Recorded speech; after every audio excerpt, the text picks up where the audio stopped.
Hello, हाय, नमस्कार सगळ्यांना. एकदम सिंपल आणि हंबल सेटअपमध्ये आजचा व्हिडिओ करते आहे.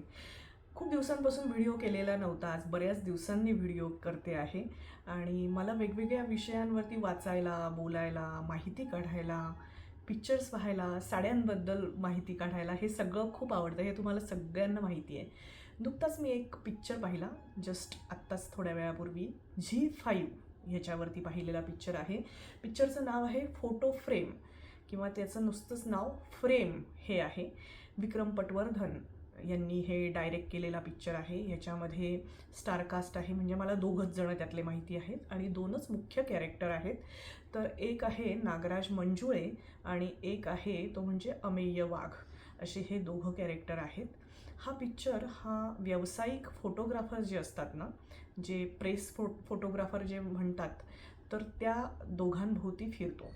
यातला अमेय वाघ जो आहे तर हा एक नवोदित फोटोग्राफर आहे आणि CP म्हणजे चंदू पानसरे हा म्हणजेच नागराज मंजुळे हे जे आहेत तर हे एक सिनियर फोटोग्राफर आहेत आणि दोघांची विचारसरणी, दोघांच्या विचारांमधला, व्यक्तिमत्वातला एकाच गोष्टीकडे बघण्याचा दृष्टिकोन वेगवेगळा असणारा असा हा पिक्चर दाखवत राहतो की फोटोग्राफर म्हणजे काय. आपल्याला बऱ्याच जणांना पेपरमध्ये फोटो येत असतात, आपल्याला माहिती असतं की छोटे मोठे सगळेच कुठल्याही इव्हेंट असतात किंवा जिवंत ज्या गोष्टी असतात त्या सगळ्याचे फोटो काढले जातात. तर दोघांच्या विचारसरणीमध्ये खूप फरक असतो.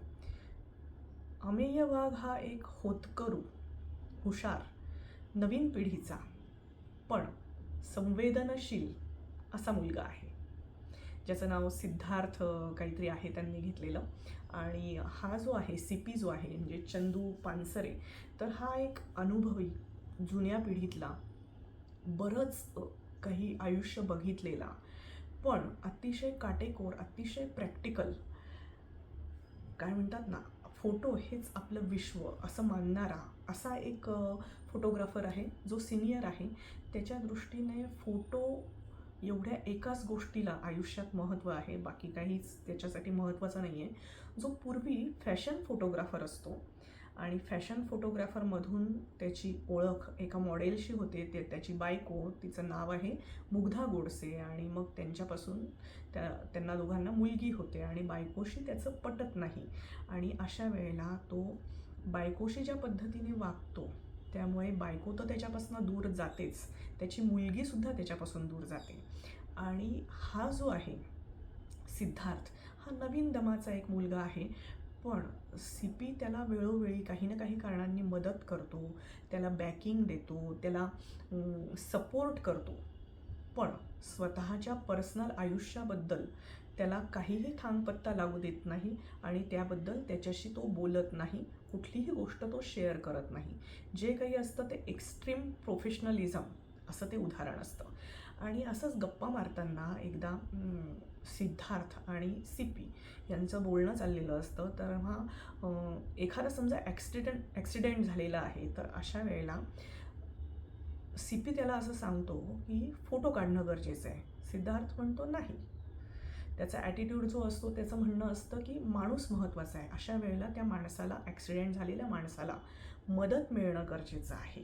आणि CP त्याच्या मतावरती ठाम अडून बसतो. तो म्हणतो नाही, आपलं काम, आपलं प्रोफेशन हे फोटो काढण्याचं आहे आणि त्यामुळे फोटो हा आपल्यासाठी महत्त्वाचा आहे. त्यामुळे फोटो आधी काढला गेला पाहिजे. एक चांगला फोटोग्राफर हा चांगला माणूस बनू शकत नाही, हे CPचं ठाम मत असतं.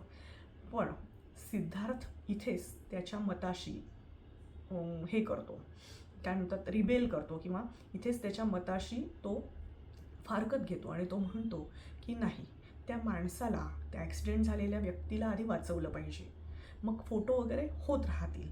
तर असा सगळा पिक्चर आहे आणि ह्याच्यामध्ये एक भूकंप होतो आणि त्या भूकंपामध्ये CPसुद्धा तिथे पोहोचतो, फोटो काढतो आणि सिद्धार्थसुद्धा तिथे पोहोचतो, फोटो काढतो. आणि ह्या सगळ्या भूकंपाच्या ज्या फोटोचं हे असतं, तर जे नॅशनल फोटोग्राफर्स जी कमिटी आहे तर त्याच्यामध्ये CPला प्राईज मिळतं आणि ते त्या भूकंपाच्या तिथल्या जे फोटो काढतो तो, तर त्याचं नॅशनल म्हणजे फोटो ऑफ द इयर म्हणून त्याला ते प्राईज मिळतं. आणि अशा वेळेला सिद्धार्थ त्याची कान उघाडणी करतो आणि सिद्धार्थ त्याला म्हणतो की तू ते फोटो काढण्यामध्ये इतका वेळ घालवलास, इतका तू त्या सगळ्याचा हे घेतलास की त्या फोटोमध्ये ज्या मायलेकी होत्या त्यातली आई तर गेलेलीच होती, पण मुलगी मात्र, जी छोटीशी मुलगी होती ती मात्र जिवंत होती आणि तू तिला वाचवू शकला असता. तू ते फोटो काढायच्या वेळेला तू हा विचार नाही केला. कारण सीपीच्या जगण्याचं तत्त्व जे असतं ना, ते फोटो फर्स्ट असं असतं. आणि सिद्धार्थच्या जगण्याचं तत्त्व जे असतं ते म्हणजे माणूस फर्स्ट.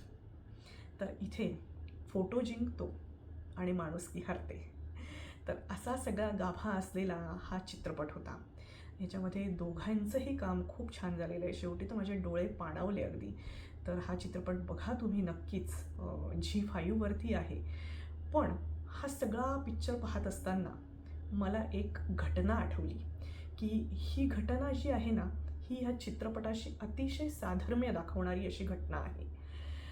1994मध्ये एक असाच फोटो काढला गेला होता. The vulture and the baby girl असं नाव असणारा. आणि एक सुदानमधला फोटो होता तो. एका साऊथ आफ्रिकन फोटोग्राफरने काढलेला होता. त्याचं नाव होतं केव्हिन कार्टर. तो जो फोटो होता ना, तो आजही कधीच आठवू नये असा फोटो आहे. आजही तो फोटो नुसता बघितला तरीही काळजाला घरे पडतात. काय जिंकलं? तो पण सुद्धा फोटो होता आणि तो फोटो जिंकला आणि तिथे माणुसकी हरली होती. सेम हीच थीम ह्या चित्रपटामध्ये भूकंपाच्या निमित्ताने वापरली गेलेली आहे. ह्याही चित्रपटामध्ये तेच दाखवलेलं आहे जे प्रत्यक्ष आयुष्यात घडलं होतं केव्हिन कार्टरच्या. त्या फोटोमध्ये असं होतं की एक भूकबळी पडलेली एक छोटीशी मुलगी आहे, बाळ आहे, 4-5 वर्षाचं असेल ते काहीतरी. आणि इतकं क्रूश, इतकं काय म्हणतात त्याला, इतकं माल न्यूट्रिशन झालेलं बाळ आहे ते. इतकं वाईट की तिच्या हाडांचा सापळा उरलाय त्या पिल्लूच्या. आणि मागे एक गिधाड ते त्या बाळाकडे बघतंय. त्या फोटोवरनं जगभरामध्ये त्या फोटोला फोटो ऑफ द इयर मिळालं. तो फोटो अतिशय गाजला.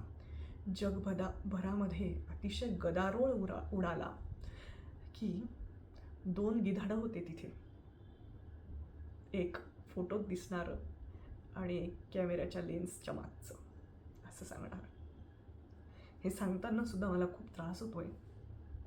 हेच या चित्रपटामध्ये दाखवलेलं आहे. शेवटी जगाच्या पाठीवरती जगतं काय, ते म्हणजे माणुसकी. माणूस जिंकला पाहिजे, बाकी सगळं हरलं पाहिजे. याच नोटवरती इथेच थांबते. व्हिडिओ कसा वाटला ते कॉमेंट करून नक्की सांगा. तुम्हाला बघायला मिळाला तर Zee5वरती फ्रेम किंवा फोटो फ्रेम या नावाने हा चित्रपट आहे. काम खूप उत्तम झालेलं आहे. कथा छान आहे, पटकथा छान आहे, कुठेही लाऊड असा अभिनय नाही आहे. पण ही गोष्ट माझ्या लक्षात राहिली आणि मला ती आठवली म्हणून मी तुमच्याशी शेअर केली. थँक्यू. मी तुम्हाला जेव्हा ही सुदानमधली घटना सांगत होते ना, तेव्हा मला आठवलं की हा जो फोटोग्राफर होता ना, त्याने ह्या सगळ्या लोकांची जी टीका झाली आणि तो फोटो जेव्हा त्याने नीट बघितला तेव्हा त्याने आत्महत्या केली होती. हे माझं सांगायचं राहिलं म्हणून मी आता परत छोटंसं त्याला जोडते आहे टीप. तर असा हा हेलावून टाकणारा फोटो होता आणि ह्यांनी ह्या चित्रपटामध्ये हीच गोष्ट वापरलेली आहे.